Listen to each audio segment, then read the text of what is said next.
everyone, welcome back to another video where today we're going to be talking about the Doctor Who premiere and some of the interesting things that have been going on with recent Doctor Who promotion, and as well some of the interesting guests appearing at the Doctor Who premiere and a lot of the speculation surrounding the guests which they have chosen.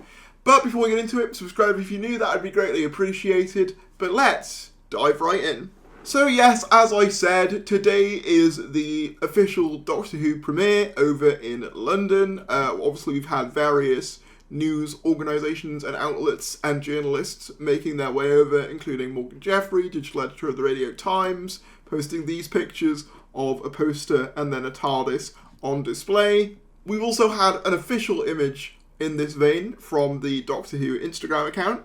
And also, Ncuti Gatwa put a secret message in the Subwave Network chat, which for those of you who aren't aware, is like an Instagram group chat that they have where if you're in it, it'll notify you of like Doctor Who news immediately. So obviously I'm in that, but he sends this. Hello, it's Ncuti Gatwa, the Doctor, here at the Doctor Who premiere. It is less than 2 weeks till season 2. There you go, very nice. So that was just him at the premiere saying, hey guys, only 2 weeks to go till season 2, which is nice.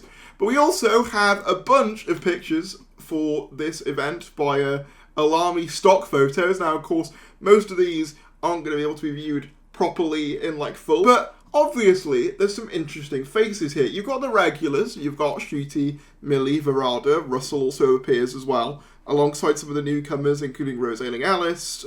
We've got Juno Dawson. We've got some of the new actors as well that were announced recently. We've got Jonah Hua King, who's playing Conrad there. And I think that them being posed together, Millie and Jonah being posed together, is kind of hinting at their romance that we've kind of seen filming. But there are two really interesting people at the premiere that you may not have expected to be there, or at least I certainly didn't. And the first one of those is Andoja Andoa, who, I believe I'm pronouncing that right, if I'm not, please correct me, played Francine, played Martha's mum, back in Series 3. And then the second person, and perhaps even more iconic, is Michelle Gomez, who obviously played Missy, aka the Master, in the Peter Capaldi era. Now, these images have come out and basically everyone is speculating about, does this mean we're going to be seeing a Missy return? Is this an indication that maybe Mrs. Flood is connected to the Master, i.e. Missy? And also, what's the significance of Andoa being there? Is this kind of a hint towards either a potential Martha return,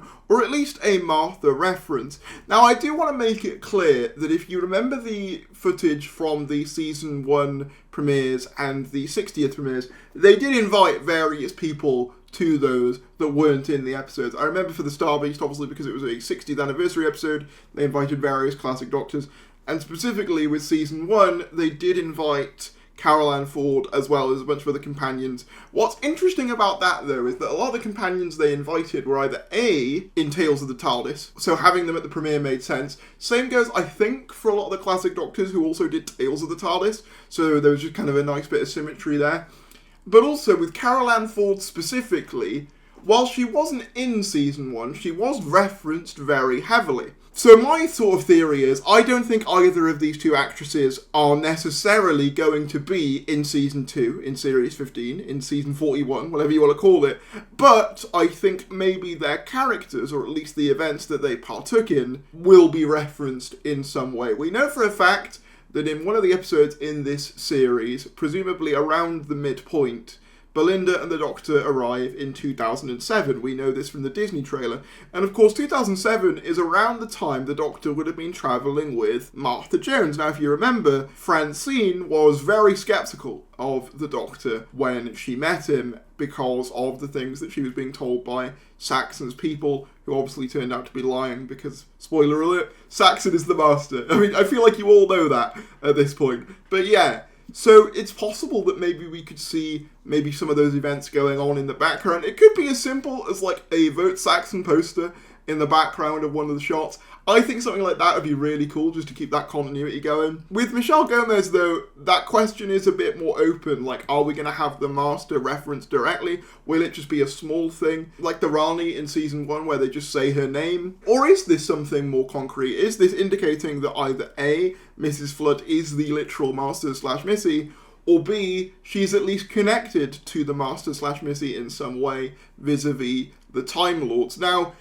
it could be that these have literally no correlation to the series whatsoever, and no correlation to any future plans with regards to the show, but it's striking that if you actually look back on both previous premieres, they were involved in the show to a certain degree. Maybe not the main show per se, but in the case, obviously, like I said, the classic Doctors, they were all in Tales of the TARDIS, same goes for the classic Companions, and then also you had, with Caroline Ford, she was referenced very heavily of Season 1, and she was kind of the mystery of Season 1 in a sense. So while she wasn't in it, having her at the premiere for the series sort of makes sense. So it makes me wonder if there is more to this than we may think, or if this is literally just them being invited because they essentially have the Doctor Who pass, and they're like, sure, of course you can come and see it. Which, I mean, I would, if it was me. If I was in Doctor Who, I'd be like, get me at every premiere ever, but we'll just have to wait and see, I suppose. Disney, Doctor Who, the Instagram account, have also released a brand new interview piece with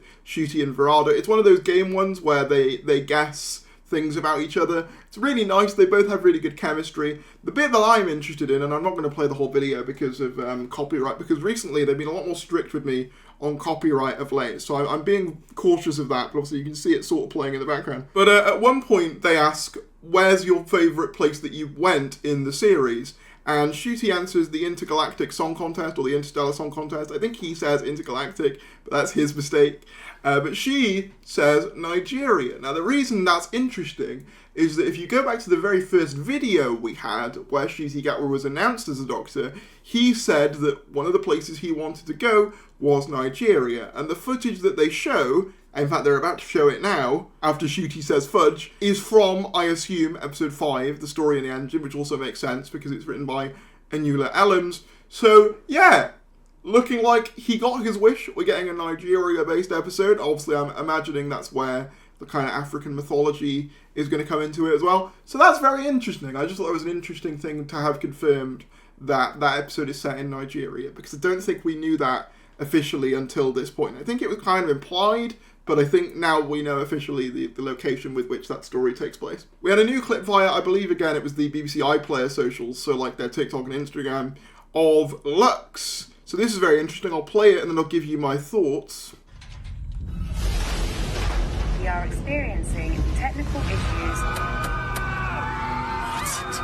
Get ready, with our onboard entertainment system. because here I come! Okay, so, couple of thoughts about this. First up, obviously you've got the Harvest Bringer kind of movie sign out here, which we know is going to be reorganised into Harbinger. We saw that in set leaks. So we know that the Harbinger awakens Mr. Ringading, or whatever it is that's controlling him, very similarly to how they awoke Maestro. But what's interesting is obviously these bits here that say we are experiencing technical issues. Now, I don't actually think that these are part of Lux. I think that these are general promotional kind of segments raised predominantly, one would assume, around Robot Revolution, that they're just kind of using for this episode as well. I don't think that these necessarily have any impact on episode 2, because I think that's set mainly in 1952, whereas obviously this is very futuristic. I mean, it's possible that they could go to the future at one point in that story, but I think it's much more likely that these are just kind of a general template that they're using across multiple things. But the thing I love, of course, is you get the big build-up to finally this shot of Mr. Ringading, and my god, I just love the animation style they've gone for here. If nothing else, that episode is probably going to be one of the most visually impressive Doctor Who episodes we've ever had. Like, it just looks so cool. I really hope they stick the landing with this one, because I'm really excited for it. I wanted to talk about this because I actually didn't get a chance to talk about it. This was released as part of SFX Magazine's Doctor Who coverage. The Interstellar Song Contest will air on May 17th between the FA Cup final and the Eurovision Grand Final. There's a chance the football game will go into overtime, but there's a chance Russell T Davies is willing to take. SFX magazine. So sorry, they were quoting SFX magazine saying that Russell was willing to take that chance. So I find this interesting because it confirms two things. One is something I already suspected, and I think a lot of people already suspected, that we're not getting a double episode rollout this year, which actually I prefer. I think having 2 episodes in one go was kind of a bit overwhelming, and I also think that it allows for a longer series rollout, really enjoy each episode, and also I think it did negatively impact the viewing figures for each episode to a certain extent. I think having them both play back to back kind of almost did a detriment, but then again, equally, I don't know whether Space Babies would have held people's attention for a week until the next one, so maybe it was good to play them both at the same time. But nonetheless, the other thing I find interesting about this is obviously the gamble that they're taking with this slot, because it's going to do one of two things. Either it's going to be the biggest slot they could have, you know, right in between the FA Cup final and the Eurovision final, so it could actually lead to some really strong live viewership, at least compared to the rest of the series. We could see a bump similar to what we saw with 73 Yards last series, or it could do the reverse, where if it goes into overtime and the Doctor Who is later than usual, that could see a drop in the live viewers. Apparently, according to people who were talking about the interview, they said the implication was that if there isn't enough time, the Interstellar Song Contest won't air, but people could still watch it on iPlayer. I don't know what they would air in its place to fill the remaining time, except maybe a recap of the match. I'm hoping that's not the case, and I'm hoping that even if it goes into overtime, they do play it live, because even though I'll have seen it by this point, I do think it's important that Doctor Who still has a live TV presence, as that is its, natural home, as much as I love iPlayer. We'll just have to wait and see.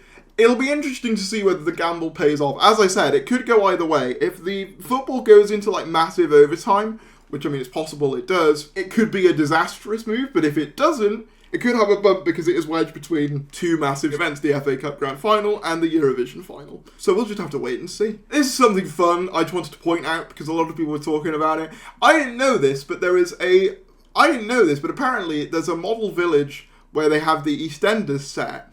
And the reason I'm pointing this out, you might think, why are you talking about EastEnders? Is because in this image, if you look very closely, there's a little TARDIS and Shishi Gatwa, which is a really cool little thing. Now, I saw my friend Ollie tweet this and say, IDK if this was something the BBC did, but if so, that's insane marketing. And apparently, there's always been a TARDIS at this model village, but they just change out the Doctor with whatever the current one is, which I just think is a really fun touch, and once again, a Dimensions in Time reference in Year of Our Lord 2025. It's probably not really.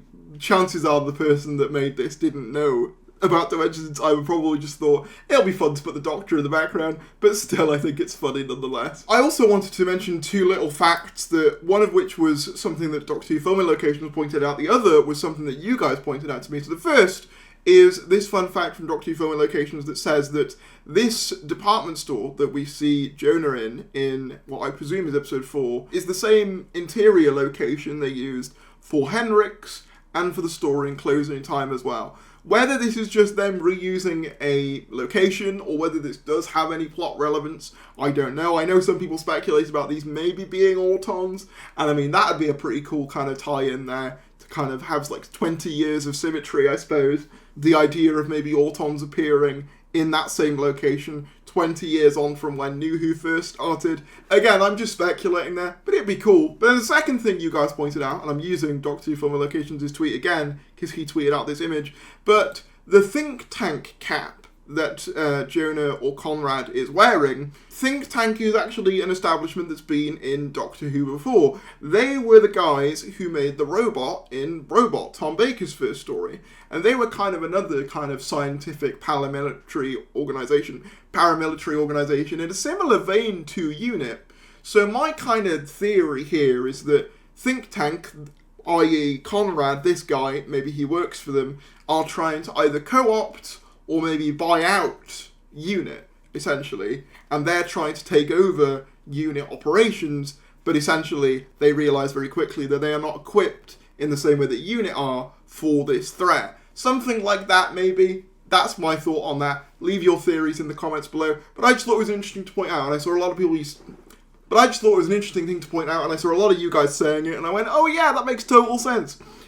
Thing is, I actually love Robot, but I haven't seen it in a few years, so the name of the other organisation in that story didn't immediately occur to me, but the great thing about having Doctor Who fans in your comment section is that they know every single reference, so it was pretty immediately picked up on by you guys, and I appreciate you for that. But let me know what you guys think about anything we spoke about here in the comments. Whatever your thoughts are, drop a like on the video, subscribe if you're new, and I'll see you later.